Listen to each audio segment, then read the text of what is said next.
당신이 알고 있는 역사는 거짓입니다. 수천 년간 동서양을 가르는 역사의 장벽. 그 벽을 무너뜨린 건 총이 아니라 기억이었습니다. 세계 최강 대국들이 침묵으로 은폐했던 진실. 한반도에서 펼쳐진 놀라운 저항의 역사가 드디어 밝혀집니다. 나는 하버드 대학의 역사학자로서 선언합니다. 인류의 가장 위대한 저항 정신은 한반도에 있었습니다. 정보전보다 무서운 기억의 전쟁, 삭제된 데이터, 해킹된 역사. 누가 우리의 기억을 지웠을까요? 어떤 나라가 총 한 자루 없이도 세계의 침묵에 맞서 살아남았을까요? 이제 한국의 진짜 저력이 세계의 역사를 다시 씁니다. 당신이 알지 못했던, 그러나 전 세계가 두려워했던 한민족의 정신. 그들은 싸울 이유가 없던 날에도 싸웠고, 우리는 그 이유를 되찾았습니다. 콜드코드 기억을 해킹당한 역사학자 당신의 가슴을 뜨겁게 할 역사의 반전이 시작됩니다.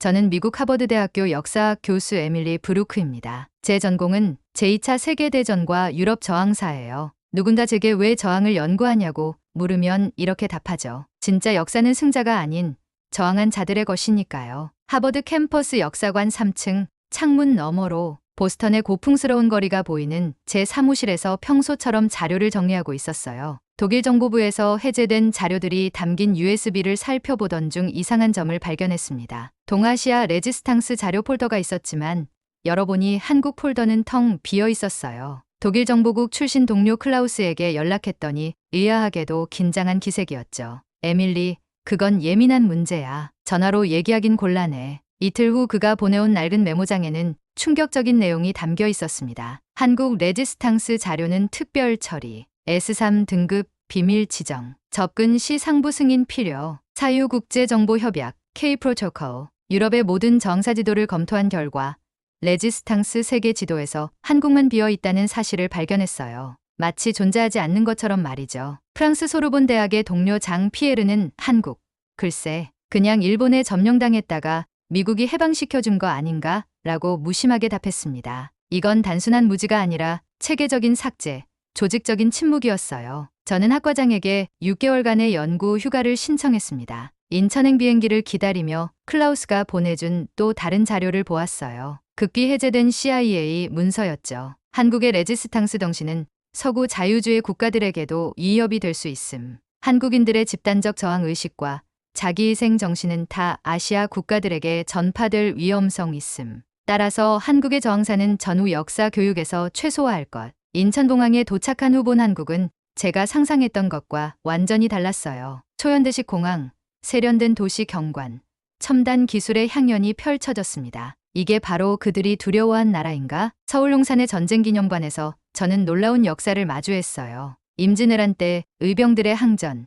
일제강점기의 독립운동, 끊임없는 외세의 침략 속에서도 결코 굴복하지 않은 민족이었습니다. 거기서 처음으로 이병이라는 단어를 접했어요. 민간인들이 자발적으로 조직한 세계 역사상 유례없는 저항 조직이었죠. 호텔방에서 연구 노트에 이렇게 적었습니다. 한국의 저항사는 단순한 독립운동이 아니다. 그것은 서구 제국주의의 근간을 흔들 수 있는 위험한 사상이었다. 민중 스스로가 일으킨 혁명, 외부의 도움 없이도 가능한 독립. 이런 사상이 식민지 국가들에게 전파되는 것을 두려워했던 것이다. 다음날 밤 갑자기 국방부 산하 전사편찬위원회의 이강민이란 사람에게서 전화가 왔어요. 교수님이 우리 역사에 관심을 가지고 계시다고 들었습니다. 내일 시간 되시면 뵙고 싶은데요. 등골이 오싹했지만 이제 돌아갈 수는 없었습니다. 진실을 찾기 위해 이 길을 택했으니까요. 국방부 별관에서 이강민을 만났습니다. 50대의 단단한 체격, 군인 출신임이 분명한 카리스마 넘치는 사람이었어요. 처음에는 경계하는 듯했지만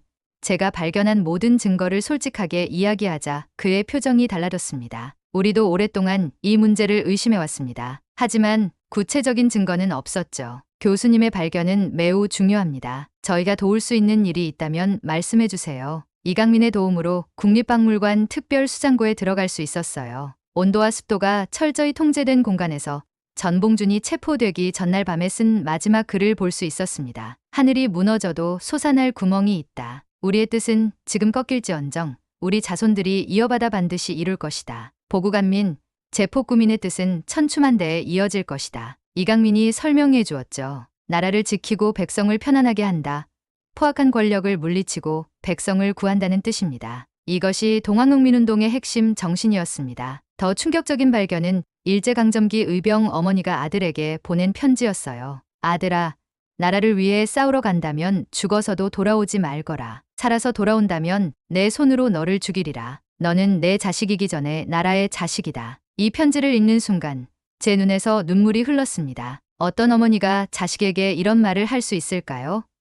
이건 단순한 애국심을 넘어선 숭고한 희생 정신이었어요. 렌터카를 타고 동학농민운동의 실제 전투 현장인 공주와 우금치를 방문했습니다. 이강민이 설명했어요. 여기서 동학농민군은 처음으로 승리를 거뒀습니다. 그들의 무기는 대부분 낫과 몽둥이, 몇 자루의 구식 총뿐이었지만 투지만큼은 누구보다 강했죠. 국방부 자료실에서는 인천 상륙작전 관련 문서들을 볼 수 있었어요. 가장 놀라운 것은 해병들의 유서였습니다. 어머니, 아버지, 아들이 나라를 위해 떠납니다. 돌아오지 못하더라도 슬퍼하지 마세요. 자랑스러운 아들이었다고 기억해 주세요. 이강민이 설명했어요. 당시 인천 상륙작전은 성공 확률이 5000분의 1로 평가된 극히 위험한 작전이었습니다. 참여한 모든 군인들은 돌아오지 못할 것을 각오하고 있었죠. 이런 마지막 인사들을 읽으며 또다시 눈물을 참을 수 없었습니다. 전쟁 중 민간인들의 저항 기록도 충격적이었어요. 북한군에게 점령당한 지역에서도 민간인들은 다양한 방식으로 저항했죠. 정보를 전달하고 부상병을 숨겨주고 때로는 직접 무기를 들고 싸우기도 했습니다. 한국인들에게 저항은 DNA에 새겨진 것 같습니다. 외세의 침략을 너무 많이 겪다 보니 자연스럽게 몸에 밴 거죠. 이강민의 말에 공감했어요. 제가 지금까지 본 모든 자료들은 한 가지 공통점이 있었습니다. 누가 시키지 않아도, 보상을 바라지 않아도 한국인들은 자신들의 권리와 자유를 위해 싸웠다는 것. 그것도 단순한 분노나 증오가 아닌 분명한 이념과 가치를 바탕으로 말이죠. 호텔에서 지금까지 모은 자료를 체계적으로 정리했습니다. 서구 역사학계에서 한국의 저항사가 어떻게 다뤄져 왔는지 분석하기 위해 주요 역사 교과서와 학술 논문들을 검토했어요. 그 결과는 충격적이었습니다. 유럽의 주요 대학에서 사용하는 세계사 교재 15종을 분석한 결과 한국의 저항사에 할애된 페이지는 평균 0.5페이지에 불과했어요. 반면 비슷한 규모의 유럽 국가들의 저항사는 평균 15페이지였죠. 무려 30배의 차이였습니다. 더 놀라운 것은 서술 방식이었어요. 한국의 저항운동은 대부분 일본에 대한 민족주의적 반발로만 묘사되어 있었습니다. 그것의 사상적 기반이나 역사적 의의는 철저히 무시됐죠. 마치 한국인들은 단순히 감정적으로만 저항했다는 듯한 서술이었어요. 세계 각국의 저항운동을 색으로 표시한 지도를 만들었습니다. 유럽은 짙은 색으로 가득 찼고 아시아는 대부분 희미했어요. 특히 한반도는 완전히 비어 있었죠. 이게 바로 증거야. 역사의 지도에서 한국만 공백으로 남겨져 있어. 프랑스 소르본 대학의 동료 마리 뒤퐁 교수에게 영상 통화를 걸었어요. 그녀는 유럽 저항사 분야의 최고 권위자였죠. 하지만 그녀의 반응은 너무 실망스러웠습니다. 에밀리, 그건 모두 동양의 특수한 사례일 뿐이야. 서구의 저항사와는 근본적으로 달라. 우리가 말하는 레지스탕스는 근대적 가치에 기반한 조직적 저항이었지만 동양의 저항은 좀 더 원시적이고 감정적인 수준이었잖아. 서구 학계의 편견을 직접 확인한 저는 분노와 좌절감에 사로잡혔어요. 옥스퍼드, 케임브리지, 프린스턴의 동료들에게도 연락해봤지만 반응은 비슷했습니다. 무관심, 의심, 때로는 노골적인 무시. 그들은 한국의 저항사가 세계사적 의미가 있다는 것을 인정하지 않았어요. 결심을 굳힌 저는 서울 COEX에서 열리고 있는 국제 방산전시회를 방문했습니다. 한국의 현대사를 이해하기 위해서는 현재도 알아야 한다고 생각했거든요. 그곳에서 본 최첨단 무기 시스템들은 한국이 이제 세계적인 방산 강국이라는 사실을 실감하게 했어요. 놀랍게도 거기서 클라우스를 만났습니다. 그는 주변을 살피더니 저녁에 만나자고 했어요. 더 놀라운 것은 이강민의 경고였습니다. 그를 조심하세요. 클라우스 베크는 신뢰할 수 있는 사람이 아닙니다. 그는 과거 독일 정보국에서 한국 관련 정보를 다뤘고 K 프로토콜의 설계자 중 한 명입니다. 그날 저녁 호텔 로비에서 클라우스를 만났어요. 그는 충격적인 비밀을 밝혔습니다. 냉전 시대, 우리는 기억 조작이라는 프로젝트를 진행했어. 특정 국가나 민족의 집단 기억과 역사 인식을 조작하는 거였지. 한국은 그 프로젝트의 주요 대상이었어. 왜? 저는 충격 속에 물었어요. 한국의 저항 정신이 다른 아시아 국가들에게 퍼지는 것을 막기 위해서였어. 특히 공산주의 국가들의 국민들에게. 생각해봐, 에밀리. 만약 중국이나 소련의 시민들이 한국인들처럼 자발적으로 저항할 수 있다면 그건 냉전 구도 자체를 위협할 수 있는 일이었어. 클라우스는 USB를 건네며 연구를 그만두라고 했지만 저는 계속하기로 결심했어요. USB에는 충격적인 문서들이 있었습니다. Project Memory, K Protocol, Subjects. 이것은 서구 열강들이 냉전 시대부터 한국의 저항사를 세계 역사에서 지워온 명백한 증거였죠. 놀랍게도 Subjects 폴더에는 제 이름이 있었어요. 에밀리 브루크, 최우선 감시 대상. 저는 이제 국제적인 정보전의 한복판에 서 있었습니다. 하지만 결심은 이미 서 있었죠. 이 진실을 세상에 알려야 해. 베를린 테겔 공항에 도착하자 저는 이곳의 차갑고 정돈된 분위기가 서울과는 완전히 다르다는 것을 느꼈어요. 하지만 이제 제 눈에는 그 모든 것이 다르게 보였습니다. 한국에서의 경험이 저의 시각을 완전히 바꿔놓은 거죠. 세계역사학회 발표를 하루 앞두고 이강민과 호텔에 체크인했어요. 그는 주변을 경계하며 말했습니다. 왼쪽 구석 테이블, 신문 읽는 남자, 그리고 창가 쪽, 노트북을 하는 여자. 두 사람 다 우리를 관찰하고 있어요. 이것은 단순한 학술 발표가 아니라 정보전이 되어가고 있었습니다. 호텔 로비에서 갑자기 클라우스를 만났어요. 그는 저를 따로 불러 경고했습니다. 내일 발표 정말 강행할 거야? 이건 단순한 학술적 논쟁이 아니야. 내가 무슨 일에 발을 들이고 있는지 모르고 있어. 더 충격적인 것은 이강민에 관한 그의 말이었어요. 이강민, 그는 단순한 국방부 연구원이 아니야. 그는 한국 정보기관의 고위 요원이야. 그리고 그들에게도 자신들의 의도가 있어. 이강민에게 이 얘기를 했더니 그는 솔직하게 시인했어요. 사실 제가 정보요원이라는 건 사실입니다. 처음부터 말씀드리지 못해 죄송합니다. 하지만 그는 진정한 이유도 털어놓았습니다. 제 할아버지는 독립군이셨습니다. 일본에 체포되어 고문 끝에 돌아가셨죠. 그런데 세계사는 그분의 희생을 기억하지 않습니다. 저는 그분의 이야기가 제대로 기억되길 바랍니다. 발표 당일 저는 K 프로토콜의 존재와 한국 저항사 삭제의 증거를 공개했어요. 한국의 저항운동은 단순한 민족주의적 반발이 아니라 보편적 인권과 민주주의 가치를 추구한 선구적 운동이었습니다. 그러나 이 사실은 K 프로토콜이라는 비밀 협약을 통해 체계적으로 세계사에서 지워졌습니다. 그런데 갑자기 발표장에 불이 꺼졌고 몇 초 후 다시 불이 들어왔을 때 제 노트북이 해킹되어 모든 파일이 삭제됐어요. 하지만 저는 포기하지 않고 기억을 더듬어 발표를 마쳤습니다. 발표가 끝나자 미국 대사관의 제임스 윌슨이라는 사람이 개입했어요. 브루크 교수님이 공개한 소위 비밀 문서들은 위조된 것입니다. 미국 정부는 그 어떤 K 프로토콜에도 관여한 바 없습니다. 상황은 교착 상태에 빠졌지만 많은 비서구권 국가 출신 학자들이 제게 지지를 보냈어요. 우리나라의 역사도 비슷한 왜곡을 겪었습니다. 서구 중심의 역사 서술이 얼마나 많은 진실을 가렸는지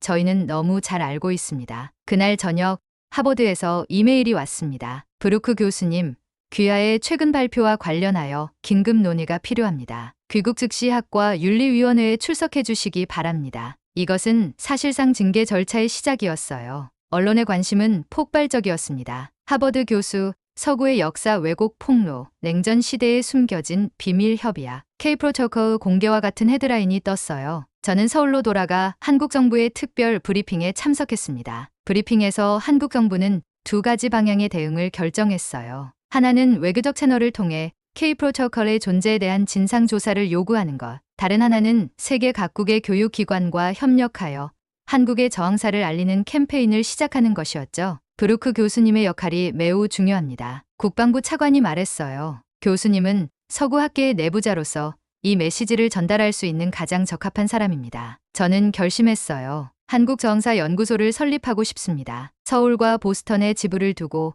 양국의 학자들이 함께 연구할 수 있는 공간을 만들고 싶어요. 서울 외곽의 요양원에서 인천 상륙작전에 참여했던 윤상철 노인을 만났습니다. 90대의 노인이었지만 그의 눈빛은 여전히 강인했어요. 그는 천천히 말하기 시작했습니다. 우리는 모두 죽을 각오를 하고 있었습니다. 성공 확률이 너무 낮다는 것을 알고 있었으니까요. 출발 전날 밤 우리 모두는 유서를 썼습니다. 그는 떨리는 손으로 낡은 사진 한 장을 건네주었어요. 이 사진 속 18명 중 살아 돌아온 것은 저를 포함해 단 5명뿐이었습니다. 윤상철 노인은 한국전쟁의 참상과 그 이후의 삶을 이야기했어요. 폐허가 된 나라를 다시 일으키기 위해 모든 국민이 함께 노력했던 이야기, 민주화를 위해 싸웠던 이야기, 그리고 마침내 세계적인 강국으로 성장한 오늘날의 한국까지. 하지만 가장 슬픈 것은 우리의 희생과 노력이 세계에서 제대로 인정받지 못한다는 것입니다. 그의 목소리가 떨렸어요. 마치 우리의 역사가 존재하지 않는 것처럼요.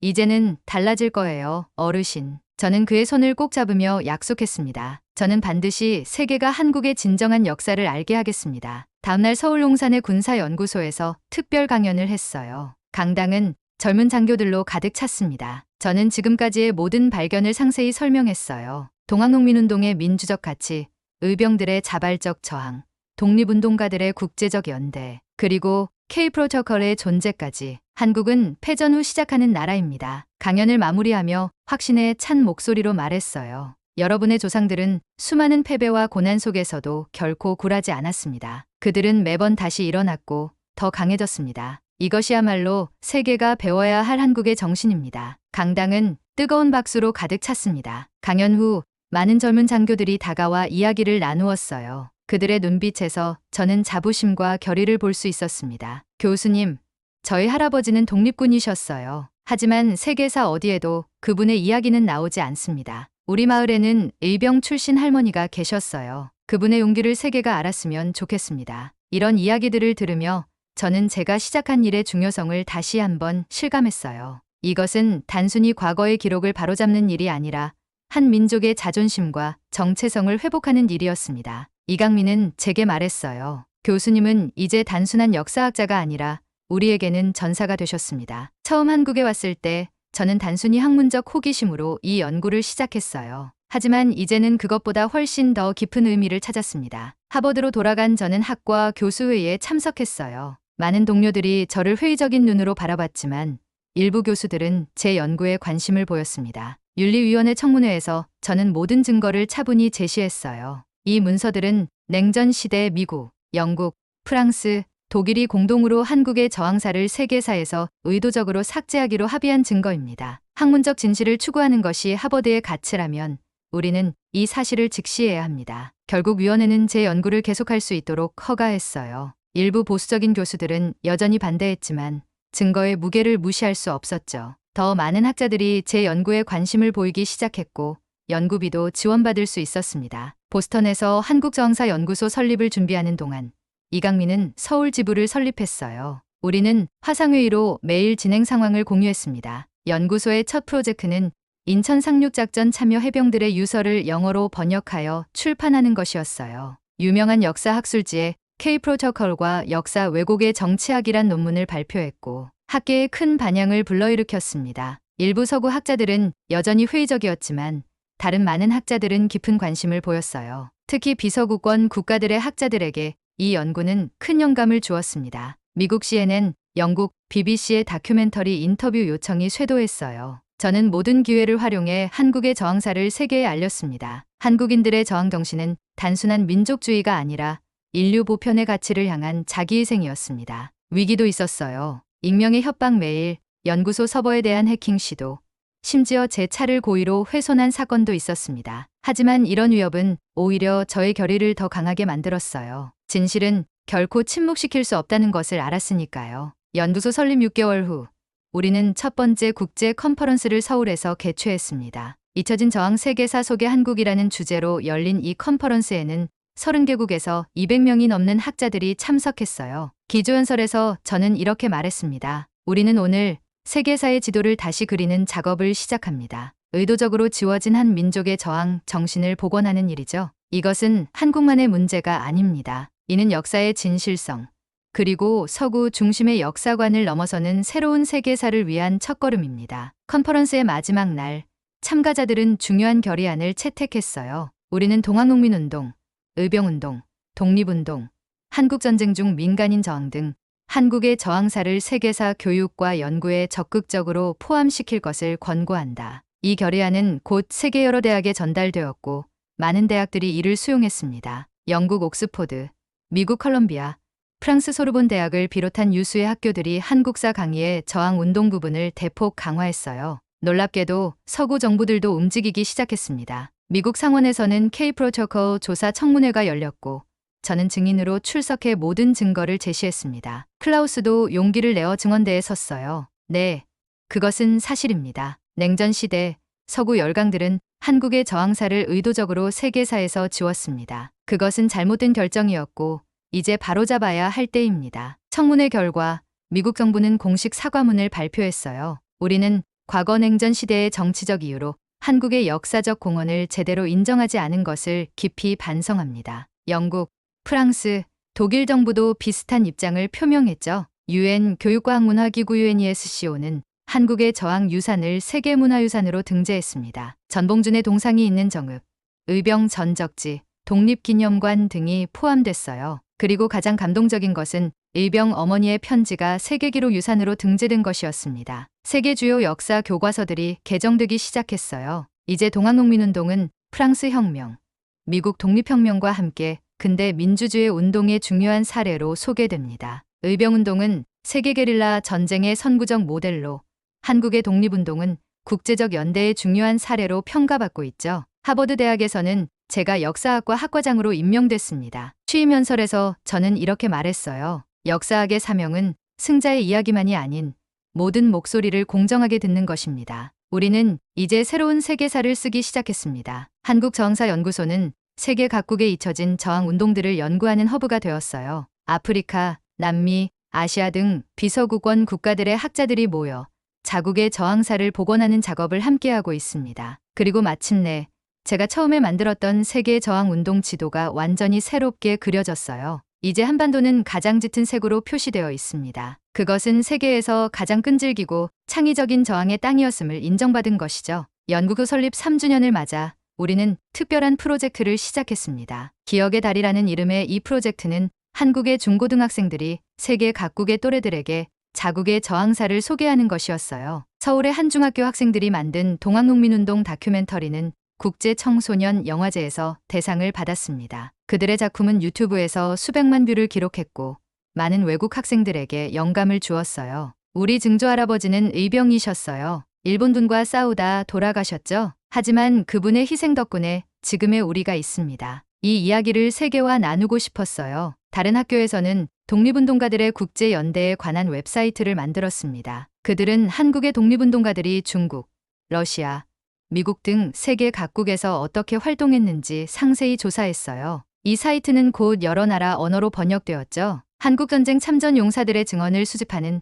프로젝트도 시작됐습니다. 시간이 얼마 남지 않은 그들의 이야기를 기록하는 것은 매우 중요한 일이었어요. 이 증언들은 AR 증강현실 기술을 활용해 생생한 교육 자료로 만들어졌습니다. 서울과 보스턴에 이어 베를린, 파리, 런던, 뉴욕에도 한국저항사연구소 지부가 열렸어요. 각 지부는 지역 특성에 맞는 연구와 교육 프로그램을 운영하고 있습니다. 베를린 지부는 특히 냉전 시대 K-프로토콜 관련 자료 발굴에 중점을 두고 있죠. 세계 각국의 대학에서 한국학 전공자가 급증했습니다. 특히 한국의 저항사를 연구하려는 학생들이 많아졌어요. 매년 서울에서 열리는 국제저항사 학술대회는 젊은 학자들의 등용문이 되었습니다. 저는 이강민과 함께 지워진 역사, 복원된 기억이라는 책을 출간했어요. 이 책은 전 세계 40개 언어로 번역되었고 퓰리처상을 수상했습니다. 평론가들은 이 책은 단순한 역사서가 아니라 세계사의 패러다임을 바꾼 혁명적 저작이라고 평가했어요. 유엔은 역사적 진실과 정의위원회를 설립했습니다. 이 위원회는 세계 각국의 역사 왜곡 사례를 조사하고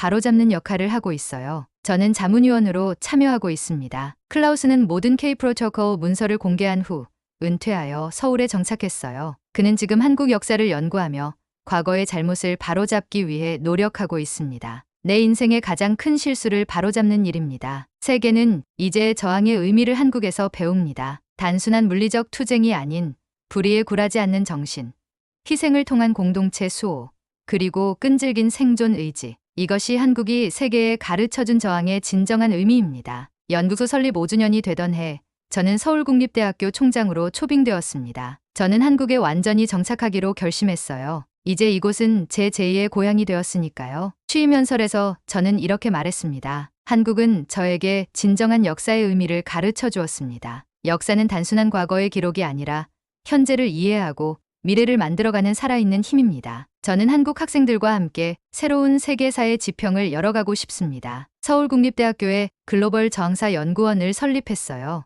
이곳은 세계 각국의 저항 운동을 연구하는 최고의 기관으로 자리 잡았습니다. 매년 수십 명의 외국 학자들이 방문 연구원으로 옵니다. 한국의 저항사는 이제 세계 역사학의 중요한 분야가 되었어요. 동학농민운동은 프랑스 혁명, 미국 독립혁명과 함께 근대 민주주의 운동의 3대 사례로 꼽힙니다. 의병운동은 세계 게릴라 전쟁사의 필수 연구 주제가 되었고, 한국의 독립운동은 국제적 연대의 모범 사례로 평가받고 있죠. 국립현 총원을 방문할 때마다 저는 묵념을 올립니다. 저는 전사도 군인도 아니었지만 이제 당신들이 싸웠던 이유를 알게 되었습니다. 그 희생이 헛되지 않도록 세계가 기억하게 만들겠습니다. 세계역사학회는 매년 브루크상을 제정해 역사적 진실을 밝히는데 공헌한 학자에게 수여하고 있어요. 첫 수상자는 당연히 이강민이었습니다. 그는 지금 국방부 장관이 되어 한국의 역사와 안보를 지키는 중요한 역할을 하고 있죠. UN 총회에서는 역사적 진실과 화해의 날이 공식 제정됐어요. 이날 전 세계 학생들은